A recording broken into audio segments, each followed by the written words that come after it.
I don't know how many times I've read Think and Grow Rich. I lost count a long time ago. But every time I read it, every time I study it, I see something I didn't see before. I see some hidden principles, some hidden ideas. What I want to share with you today is the secret power of the pyramid.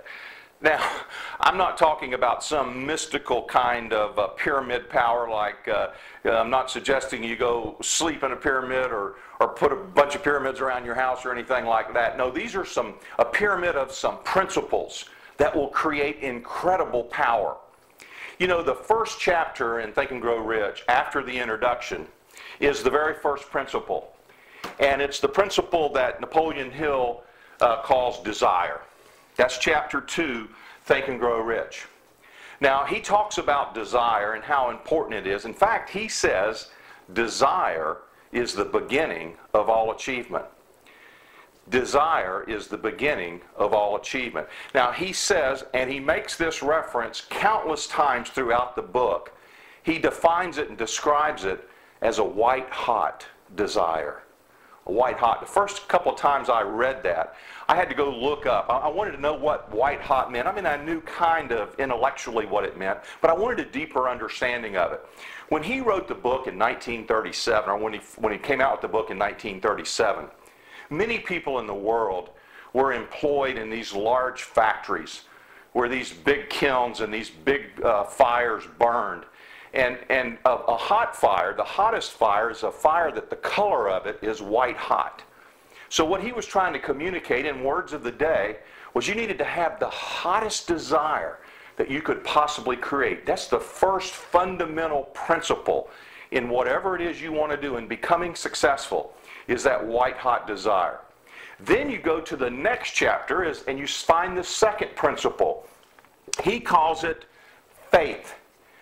A lot of times will use the word belief. Belief and faith are cousins, first cousins. They basically mean the same thing. Now, if you look at Hill's book, Hill says faith is the most powerful force on earth. And you find references to that throughout all of the ancient wisdom. If you read the Christian Bible, there's a passage in there about the faith just the size of a mustard seed, which is one of the smallest seeds. Faith the size of a mustard seed is enough to move mountains. That was the example used there. That's a very, very powerful principle if that little bit of faith has that much power, and in fact it does. You can do amazing things if you have belief, if you have faith. Hill says that those two principles must be present to have any type of success at all. You're not likely to move forward without both of those. Sometimes now, we won't begin with the white-hot desire. There's been many times when I started things that I had a desire, but it wasn't necessarily white-hot. I'm going to show you in a minute how you take a normal desire and you turn it into a white-hot desire. So we've got our desire. We begin to work on our faith and our belief, and we must do that before we can go to principle number 3, which is the principle of action. Now, Hill calls it decision. That's the name of the chapter, decision. You must have faith before you act. In fact, James Allen, who wrote As a Man Thinketh, says, belief precedes all action. You're not likely to take action if you have no belief, no faith. You're not likely to make the decision if you have no belief, you have no faith. So that's why these follow in the order that they do, not just in Hill's book, but in the order of principles. When we go after something, this is how we must develop it. If you start trying to take action before desire, before faith are there, then you're not going to act very long. In fact, your actions will be very weak. That you won't have a full commitment. You won't have that decision that Hill talks about having. So you start with the white-hot desire, you create a strong faith and belief, you then begin to take action. And what happens then is the action feeds the desire. So if we started with desire and we went to then create a strong faith and a strong belief. That fed our psyche in order to take action, make the decision. And I should do this in another color. That action then feeds this desire. What does that do? That's how you create a white-hot desire. That action creates more desire. That desire then feeds my belief and my faith. And that does what? Creates more action. That pyramid power, that principle there is so amazingly effective. You know, when you start looking at action, Napoleon Hill says they studied 25,000 failures, in fact, 25,000 failures.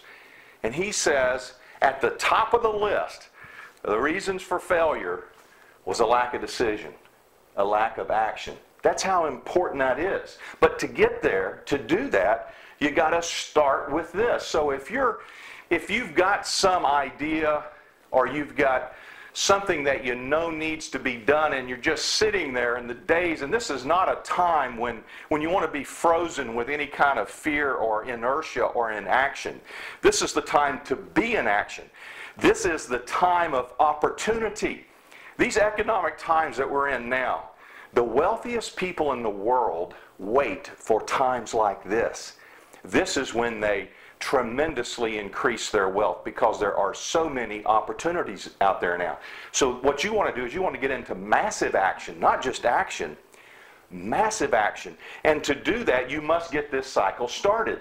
Now, I'll tell you that once you get to this point, you can fool yourself. You can trick yourself. Because what's important, remember this principle. You might have learned this principle in science class. It's Newton's law of motion. And Newton says that a body at rest tends to remain at rest. A body in motion tends to remain in motion.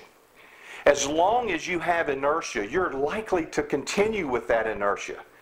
But if you can create any kind of motion, any kind of action at all, you're likely to continue in action. So what I do is trick myself into getting into some kind of action. When I have a desire, I've created some faith. Now I say, what can I do? What kind of action can I take? And even if it's a small step, I go back to that principle of Newton. A body in motion tends to remain in motion. So what I want to do is do anything toward my goal that will get me in motion, that will cause me to begin moving toward it. By doing that, I feed that desire, which feeds that faith, creates more action, creates more desire.